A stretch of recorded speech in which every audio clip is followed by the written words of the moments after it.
चलिए बच्चों, तो आज हम लोग ग्राफ का इंट्रोडक्शन पार्ट देखने वाले हैं। इंट्रोडक्शन ऑफ ग्राफ में जनरली हम लोग किन फंक्शंस का ग्राफ डिस्कस करेंगे वो देख लेते हैं।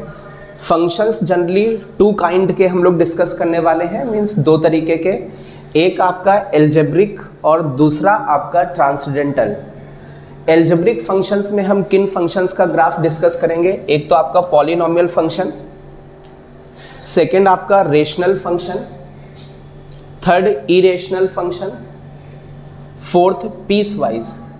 तो अभी बारी बारी से हम लोग डिस्कस करेंगे पॉलिनोमियल क्या होता है, रेशनल फंक्शंस क्या होते हैं, इरेशनल और पीस वाइज क्या होते हैं। अच्छा, पीस वाइज के भी आपके 5 काइंड्स हैं। एक है मॉडुलस फंक्शन, क्लियर है, सेकेंड आपका है सिग्नम, थर्ड है ग्रेटेस्ट इंटीजर फंक्शन, फोर्थ है आपका फ्रैक्शनल पार्ट फंक्शन और फिफ्थ है लीस्ट इंटीजर फंक्शंस। तो ये कुछ फंक्शंस हैं, modulus, signum, greatest integer, fractional part, least integer.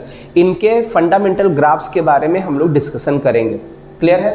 अच्छा, वही बात करें ट्रांसेंडेंटल फंक्शंस की, तो उसमें ट्रिग्नोमेट्रिक फंक्शंस का ग्राफ डिस्कस करेंगे, एक्सपोनेंशियल का, लॉगरिथमिक का, कुछ ज्योमेट्रिक कर्व्स भी उनके ग्राफ भी डिस्कस करेंगे। ज्योमेट्रिक कर्व्स का मतलब जैसे straight line, circle, parabola, ellipse, and then कुछ ITF means inverse trigonometric functions के ग्राफ का डिस्कशन करेंगे। ओके, तो हम लोग अभी स्टार्ट करेंगे एल्जेब्रिक ग्राफ के फंक्शंस का डिस्कशन करेंगे और उसमें सबसे पहले तो हम लोग डिस्कस करेंगे पॉलिनोमियल फंक्शंस का। ओके,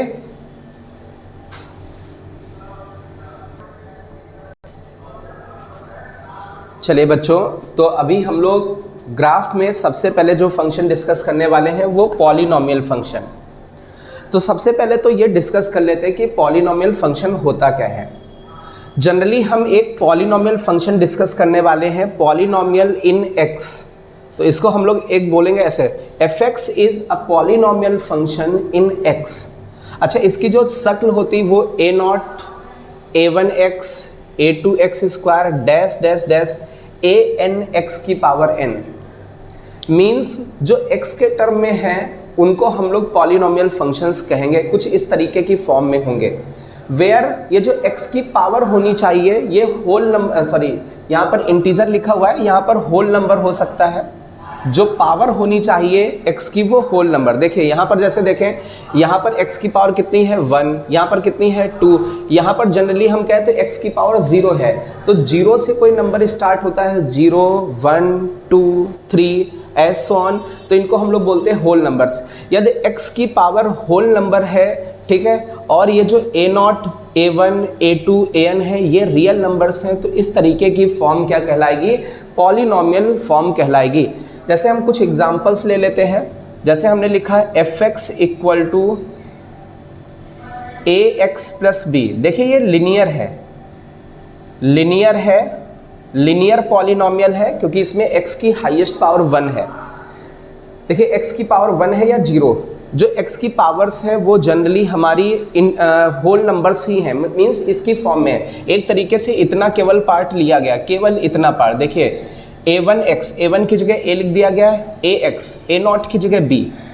वहीं इसके थोड़ा सा आगे बढ़ें तो एक पॉलिनोमियल फंक्शन लेते हैं ax square plus bx plus c।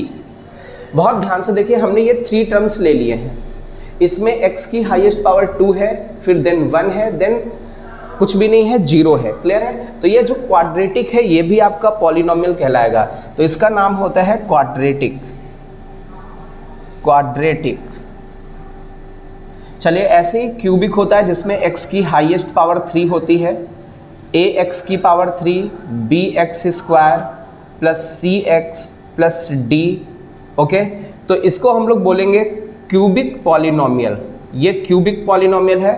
ऐसे ही कुछ x की हाईएस्ट 4 वाला होता है, fx इक्वल टू ax की पावर 4 प्लस bx की power 3 plus cx square plus dx plus e। इसको हम लोग बोलेंगे बाई क्वाड्रेटिक। बाई क्वाड्रेटिक, ये आपका बाई क्वाड्रेटिक है। क्लियर है? तो जनरली आपके सामने हमने जो पॉलिनोमियल्स लिख रखे हैं लीनियर, क्वाड्रेटिक, क्यूबिक और बाई क्वाड्रेटिक, ये पॉलिनोमियल्स लिखे हुए हैं। मींस हम लोग जनरली ग्राफ डिस्कस करेंगे जिनमें x की हाईएस्ट पावर 1 होगी, हाईएस्ट पावर 2 होगी, 3 होगी, 4 होगी, 5 होगी, मींस ऐसे पावर्स इंक्रीज करते चले जाएंगे, उनका हम लोग डिस्कशन करेंगे। क्लियर है? ओके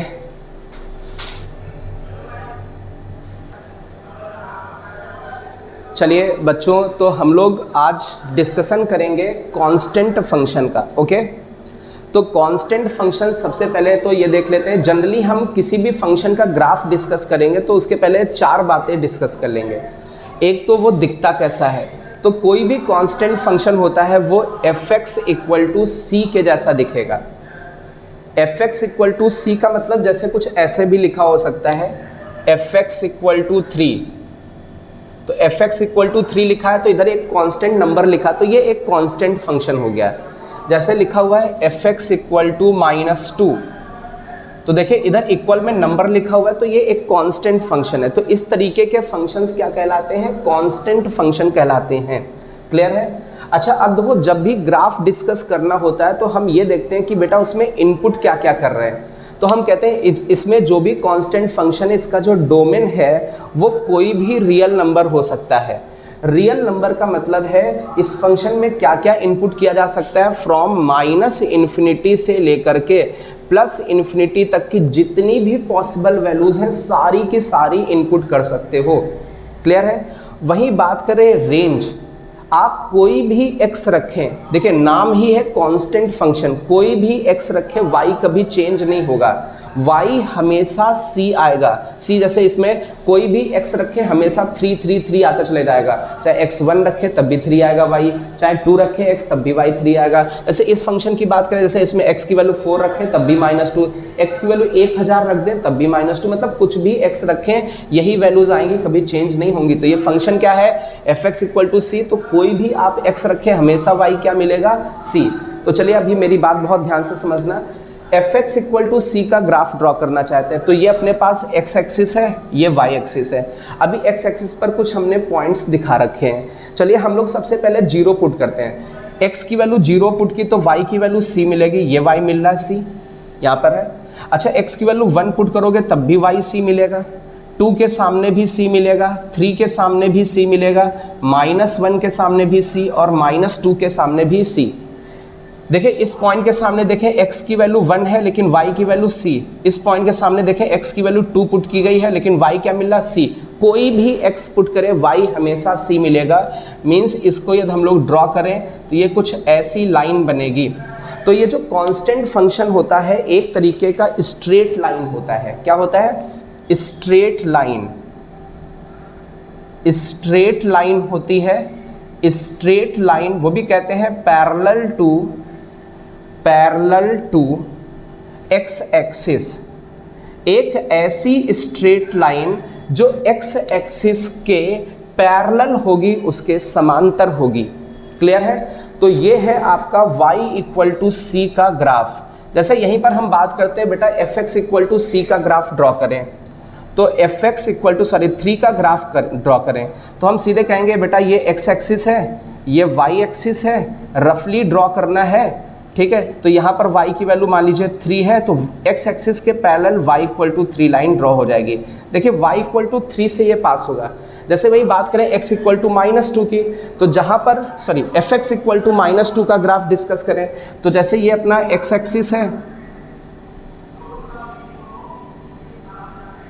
यहीं पे डिस्कस कर देते हैं। जैसे ये अपना x एक्सिस है, ये अपना y एक्सिस है। मान लीजिए यहाँ पर y की वैल्यू -2 है तो एक लाइन जो कि x एक्सिस के पैरेलल है ये y इक्वल टू -2 लाइन हो जाएगी। क्लियर है? y इक्वल टू -2 फंक्शन हो जाएगा, ये बन जाएगा इसका ग्राफ। तो जो कांस्टेंट फंक्शन होता है जनरली कहते हैं x एक्सिस के पैरेलल होता है। क्लियर है? और इसमें एक चीज़ और देखें, कहते हैं जो कांस्टेंट फंक्शन है ये सिमेट्रिक अबाउट y एक्सिस है। कैसे? देखिए जितना ग्राफ उस साइड है उतना ही सेम ग्राफ इस साइड भी है। वाई एक्सिस देखो मिरर मान लीजिए, जितना उधर रेड ग्राफ है लाइन का उतना ही इधर है, तो हम बोलते हैं इस तरीके का फंक्शन क्या हो गया, सिमेट्रिक अबाउट वाई एक्सिस। और वो फंक्शन जो वाई एक्सिस के अबाउट सिमेट्रिक होते हैं उनको हम लोग इवन फंक्शंस भी बोलते हैं। ठीक है, ऐसे फंक्शंस जिनका ग्राफ जैसा वाई एक्सिस के उधर है वैसा भी बिल्कुल सेम उस साइड बन जाए, मतलब इसकी मिरर इमेज उधर बन जाए, तो इस तरीके के फंक्शंस को हम लोग इवन फंक्शन बोलते हैं। ओके,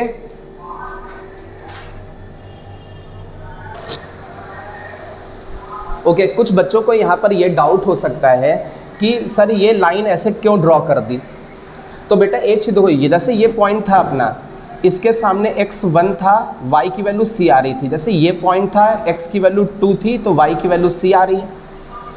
इस पॉइंट के सामने x की वैल्यू -1 है तो y c आ रहा है। तो जितने भी पॉइंट्स होते हैं, जितने भी ये पॉइंट्स है, बस इनको हमें जनरली ड्रॉ कर देना है, ज्वाइन कर देना है। तो इन सारे पॉइंट्स को हम ज्वाइन करेंगे तो क्या बनेगी, एक स्ट्रेट लाइन बनेगी। क्लियर है? तो जो भी पॉइंट्स मिलते जाते हैं बस उनको हमें ड्रॉ करना होता है, उनको ज्वाइन करना होता है और हमें ग्राफ मिल जाता है। क्लियर? चलिए बच्चों, तो अभी हम लोग आइडेंटिटी फंक्शन के बारे में डिस्कस करते हैं। ओके, तो जनरली हम कहते हैं हम लोग किसी भी फंक्शन के बारे में 4 बातें डिस्कस करेंगे। एक तो वो दिखता कैसा है, तो जो आइडेंटिटी फंक्शन होता है वो fx इक्वल टू एक्स होता है। कहीं भी ऐसा लिखा हुआ दिख जाए fx equal to x, it means वो कौन सा फंक्शन है, आइडेंटिटी फंक्शन है। जनरली हम लोग बेटा कहते हैं कि fx को हम लोग y लिखते हैं। यदि fx को y लिख देंगे तो उस साइड क्या बचा, x। तो y इक्वल टू एक्स, ये जो y इक्वल टू एक्स है यही आपका आइडेंटिटी फंक्शन है। अच्छा बेटा, इसमें क्या क्या पुट कर सकते हैं, हम कहते हैं इसका जो डोमेन होता है, इसका डोमेन रियल नंबर होता है। इसका जो डोमेन होता है, जो इनपुट करना है वो कोई भी रियल नंबर इनपुट कर सकते हो, मतलब -∞ से लेकर के +∞ तक की सारी वैल्यूज इनपुट की जा सकती हैं। वहीं बात करें y और x इक्वल है, यदि x रियल है तो y भी रियल होना पड़ेगा, क्योंकि दिख रहा है x रियल है तो y भी रियल करें, क्योंकि दोनों इक्वल है। तो जो डोमेन है वो अपना रियल नंबर होगा और रेंज भी अपना रियल नंबर ही आएगा। बात करें जो आउटपुट आएगा वो भी रियल नंबर ही आएगा, मतलब रेंज भी रियल नंबर होगा। तो आइडेंटिटी फंक्शन दिखता कैसा है, fx इक्वल टू एक्स के जैसा दिखता है। इसका डोमेन रियल नंबर होता है, रेंज भी रियल नंबर होता है। वहीं इसका ग्राफ यदि ड्रॉ करें तो मेरी बात समझना, यदि इस फंक्शन में x की जगह 0 रखें तो y भी 0 आ जाएगा, क्योंकि x और y इक्वल है।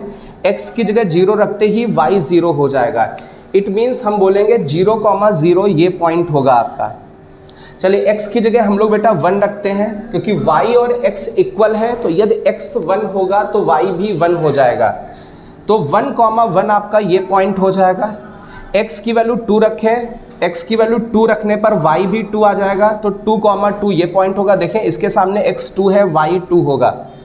वहीं x की जगह -1 रखें तो ये पॉइंट देखें, इसके सामने x की वैल्यू -1 है और y -1 होगा। इनको हम लोग ज्वाइन कर दें, इन पॉइंट्स को जैसे ही ज्वाइन करेंगे तो ये आपका एक आइडेंटिटी फंक्शन बन के आ जाएगा y इक्वल टू एक्स। अच्छा, वहीं ये बात करें, ये एक लाइन है, क्या है, स्ट्रेट लाइन। तो ये एक स्ट्रेट लाइन है जो कि कहाँ से पास हो रही है, पासिंग थ्रू ओरिजिन। देखिए इस ओरिजिन से पास हो रही है ये स्ट्रेट लाइन। तो जो आइडेंटिटी फंक्शन होता है वो एक स्ट्रेट लाइन होता है, कहाँ से पास करेगा, ओरिजिन से पास करेगा। और आगे कह रहे हैं and inclined at an angle 45 degree with x axis. और ये जो स्ट्रेट लाइन है एक्स एक्सिस से 45 डिग्री एंगल बनाएगी।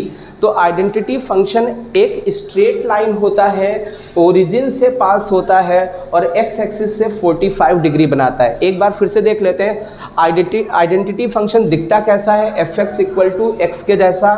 डोमेन क्या होता है, रियल नंबर। रेंज क्या होता है, रियल नंबर। और इसका जो ग्राफ होता है वो स्ट्रेट लाइन होता है, कहाँ से पास होगा, ओरिजिन से पास होगा। एक्स एक्सिस और लाइन के बीच में 45 डिग्री एंगल होगा। क्लियर?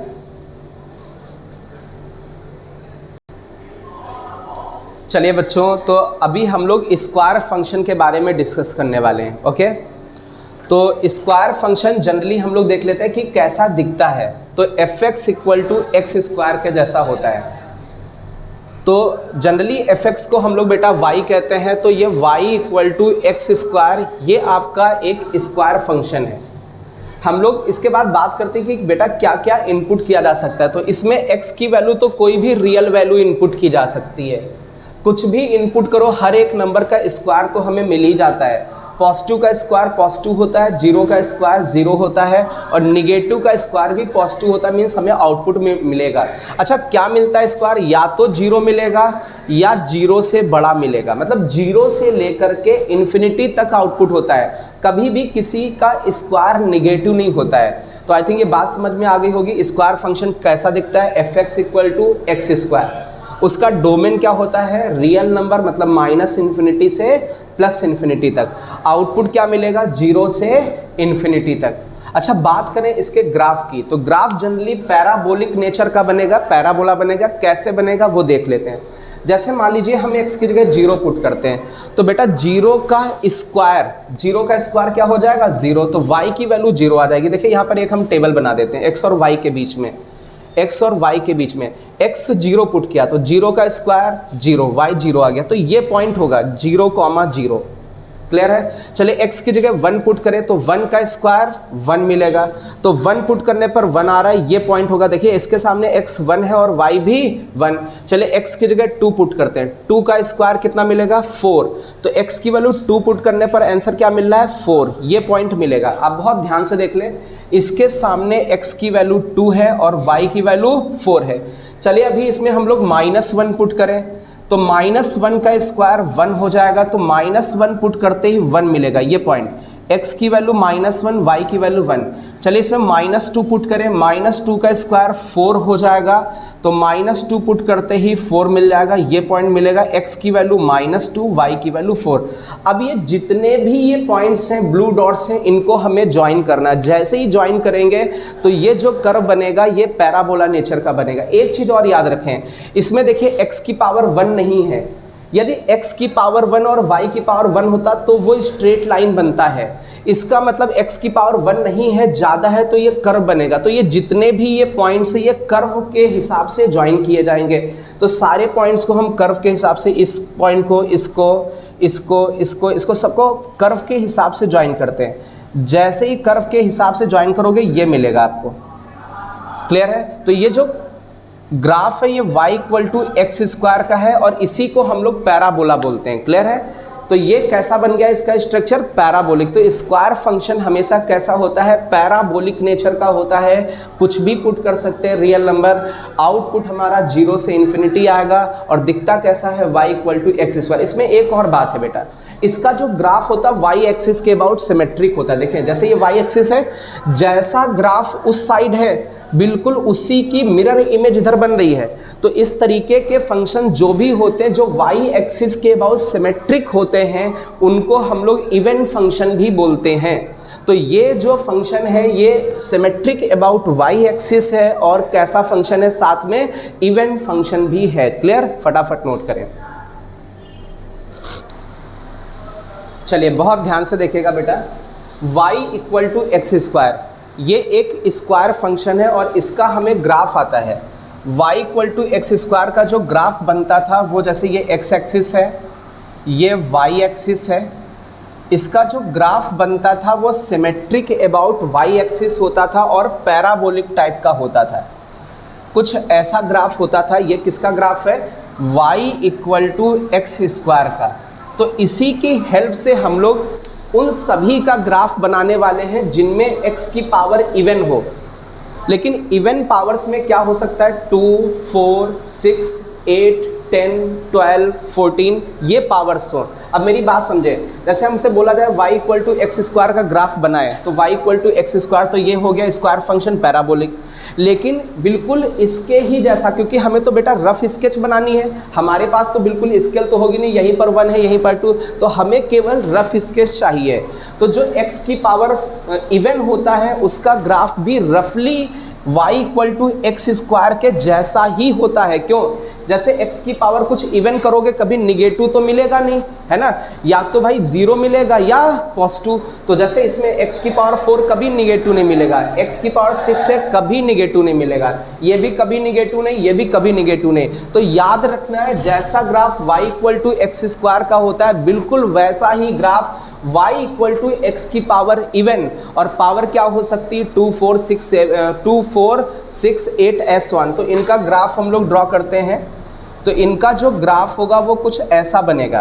देखिए रफली लगभग उसके ही जैसा है, चाहे वो y इक्वल टू एक्स की पावर 4 हो या y इक्वल टू एक्स की पावर 6 हो या y इक्वल टू एक्स की पावर 8 हो या y इक्वल टू एक्स की पावर 10 हो, सभी का रफली जो ग्राफ बनता है वो y equal to x square के जैसा ही बनता है। क्लियर है? ओके, चलिए बच्चों हम लोग देखते हैं क्यूब फंक्शन। जनरली कुछ बुक्स में इसको क्यूबिक फंक्शन भी बोला गया है। अब जो क्यूबिक फंक्शन है वो सबसे पहले तो दिखता कैसा है वो देख लेते हैं। fx equal to x cube के जैसा होता है।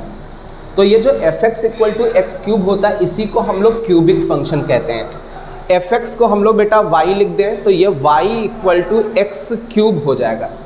तो जो क्यूबिक फंक्शन हो गया ये y equal to x cube हो गया। अच्छा बात करें इसके डोमेन की, तो इनपुट तो कोई भी रियल नंबर कर सकते हैं। क्यों? क्योंकि बेटा हम कहते हैं निगेटिव का क्यूब भी हमें आंसर मिलेगा और क्या मिलेगा? निगेटिव। और 0 का क्यूब भी हमें आंसर मिलेगा, क्या मिलेगा? 0। और बेटा पॉजिटिव का क्यूब भी हमें आंसर मिलेगा, क्या मिलेगा? पॉजिटिव मिलेगा। आ रही बात समझ में? तो हम लोग ये देखें इनपुट क्या कर पा रहे हैं, निगेटिव भी, 0 भी और पॉजिटिव, सारे रियल नंबर। और वही बात करें आउटपुट क्या मिल रहा है, तो आउटपुट में देखिए निगेटिव का क्यूब निगेटिव भी मिल रहा है, 0 का क्यूब 0 भी मिल रहा है और पॉजिटिव का क्यूब पॉजिटिव, मतलब निगेटिव 0 पॉजिटिव सब कुछ मिल रहा है। तो मतलब हम बोल सकते हैं कि जो आउटपुट आएगा, जो रेंज आएगा वो सारे रियल नंबर्स आएंगे। क्लियर है? अच्छा मेरी बात समझे, इसका ग्राफ डिस्कस करते हैं। तो ये कुछ ग्राफ के बारे में लिखा है तो पहले डिस्कस कर लेते हैं, देन इसके बारे में, इस पॉइंट के बारे में देखते हैं। चलिए हम बोले कि जैसे इसमें x और y के बीच में कंपैरिजन बना लेते हैं। मान लीजिए x की वैल्यू 0 पुट की, तो 0 का क्यूब y कितना मिलेगा? 0। 0 का क्यूब बेटा 0 होता है, तो 0 पुट करने पर 0 मिल रहा है, ये पॉइंट मिल गया। चलिए 1 पुट करके देखते हैं, तो बेटा 1 का क्यूब तो 1 ही मिलता है, तो 1 का क्यूब 1 मिलेगा। 1 पुट करने पर 1 मिल गया, ये पॉइंट है। देखो इसके सामने x 1 पुट किया तो y भी 1। चलिए 2 पुट करके देखते हैं बेटा, तो 2 का क्यूब 8 होता है, तो 2 के सामने वैल्यू बेटा 8 मिलेगी। तो मान लेते हैं ये पॉइंट है, इसके सामने x की वैल्यू 2 है और y की वैल्यू क्या है? 8 है। चलिए -1 पुट करके देखते हैं, 2 के सामने 8 मिला, -1 पुट करने पर -1 का क्यूब -1 होता है, तो -1 पुट करने पर -1 मिलेगा। ये पॉइंट देखिए x की वैल्यू -1 है और y की वैल्यू -1 मिल रही। चलिए -1 पर -1, लेकिन -2 पर देखें, -2 का क्यूब -8 मिलेगा, तो -2 के सामने आपको -8 मिलेगा, ये पॉइंट मिल जाएगा। देखिए x की वैल्यू -2 पुट की तो y की वैल्यू -8 मिल गई। अच्छा इसमें x की पावर 1 तो है नहीं, y की पावर 1, भाई ये दोनों x y दोनों की पावर 1 होती तो ये स्ट्रेट लाइन बनता। अब यहाँ पर 1 से ज़्यादा पावर मतलब ये कर्व बनेगा। अब कर्व बनेगा मतलब इन सारे पॉइंट्स को, जितने भी ये रेड पॉइंट्स इनको ज्वाइन करें, लेकिन कर्व के हिसाब से। तो इन सारे रेड पॉइंट्स को हम ज्वाइन करने वाले हैं कर्व के हिसाब से, तो ये फिगर बना। तो ये आपका क्यूबिक फंक्शन हो गया y equal to x cube. अब देखें बेटा इसका जो ग्राफ होता है अपोजिट क्वाड्रेंट में सिमेट्रिक होता है। देखो ये लिखा है सिमेट्रिक अबाउट अपोजिट क्वाड्रेंट, या फिर ओरिजिन के अबाउट भी सिमेट्रिक कहते हैं। इसका मतलब देखें बेटा, जैसे ये फर्स्ट क्वाड्रेंट का अपोजिट क्वाड्रेंट होता है थर्ड, और जनरली सेकेंड क्वाड्रेंट का अपोजिट क्वाड्रेंट होता है फोर्थ। तो देखिए फर्स्ट क्वाड्रेंट में जैसा फिगर बना है वैसा ही सेम थर्ड क्वाड्रेंट में आया है, मतलब एक तरीके से ये और ये फिगर सेम है अपोजिट क्वाड्रेंट में। क्लियर? तो इसके अबाउट सिमेट्रिक, किसके अबाउट, अपोजिट क्वाड्रेंट। अच्छा ये अपोजिट क्वाड्रेंट क्यों है, उसके पीछे रीजन समझो। जैसे हमने बोला यहाँ पर एक्स पॉजिटिव होता है, वाई भी पॉजिटिव होता है इसमें, लेकिन इस वाले में देखो एक्स की जगह एक्स निगेटिव होता है और वाई भी निगेटिव, तो पॉजिटिव की जगह निगेटिव आ चुका है, पॉजिटिव की जगह निगेटिव, तो फर्स्ट का अपोजिट क्वाड्रेंट थर्ड होता है और थर्ड का अपोजिट क्वाड्रेंट फर्स्ट होता है। जैसे यहाँ पर बात करें एक्स निगेटिव होता है, वाई पॉजिटिव होता है, जबकि इसमें बात करें एक्स पॉजिटिव वाई निगेटिव। तो अब मेरी बात समझना, क्यों अपोजिट क्वाड्रेंट है, निगेटिव की जगह पॉजिटिव हो गया है और पॉजिटिव की जगह निगेटिव, तो सेकंड का अपोजिट क्वाड्रेंट क्या हो जाएगा, फोर्थ, फर्स्ट का अपोजिट क्वाड्रेंट थर्ड।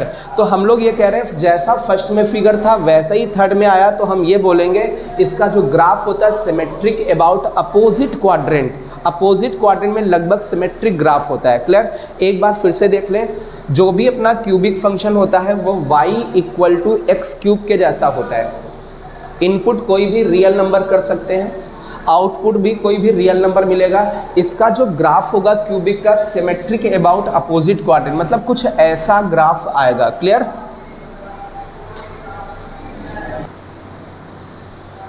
चलिए बेटा, हमें y equal to x cube का ग्राफ आता है, तो y equal to x cube के ग्राफ में बेटा इसका जो ग्राफ बनता था ये कुछ इस तरीके का बनता था। ये x एक्सिस है, ये y एक्सिस है, तो इसका जो ग्राफ बनता था कुछ इस तरीके का ग्राफ आता था y equal to x cube का। हम कहते हैं बेटा ये x एक्सिस और ये y एक्सिस। तो सिमिलरली जो y equal to x cube का ग्राफ होता था वैसा ही रफली लगभग y इक्वल टू एक्स की power 5, y equal to x की power 7, y equal to x की power 9, y equal to x की पावर 11 का भी बनेगा। हम कहते हैं यदि y इक्वल टू एक्स की पावर ऑड है, ऑड का मतलब 1 ना हो, क्योंकि यदि x की पावर 1 हो गई तो वो तो स्ट्रेट लाइन हो जाएगा। तो जो अपनी पावर्स होनी चाहिए वो 3 से स्टार्ट होनी चाहिए, x की पावर 3, x की पावर 5, x की पावर 7, x की पावर 9, x की पावर 11, x की पावर 13। इनके जो रफ स्केच होते हैं वो y equal to x cube के जैसे ही होते हैं। जैसे बोला जाए y इक्वल टू एक्स की पावर 5 का ग्राफ डिस्कस करो, तो इसका जो ग्राफ होता है रफली y equal to x cube के जैसा ही होता है। ओके, ये देखिए y equal to x cube के जैसा बना है। जैसे बोला जाए y इक्वल टू एक्स की पावर 7 का ग्राफ डिस्कस करें, तो इसका भी जो ग्राफ होता है रफली y equal to x cube के जैसा ही होता है। जैसे बोला जाए y इक्वल टू एक्स की पावर 9 का ग्राफ डिस्कस करें, तो इसका भी जो ग्राफ होता है रफली y equal to x cube के जैसा ही होता है। जैसे बोला जाए y इक्वल टू एक्स की पावर 11 का ग्राफ डिस्कस करें, तो इसका भी जो ग्राफ आता है रफली y equal to x cube के जैसा ही होता है।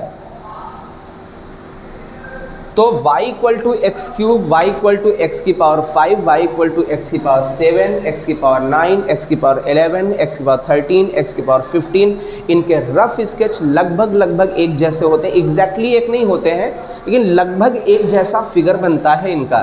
क्लियर है, चलिए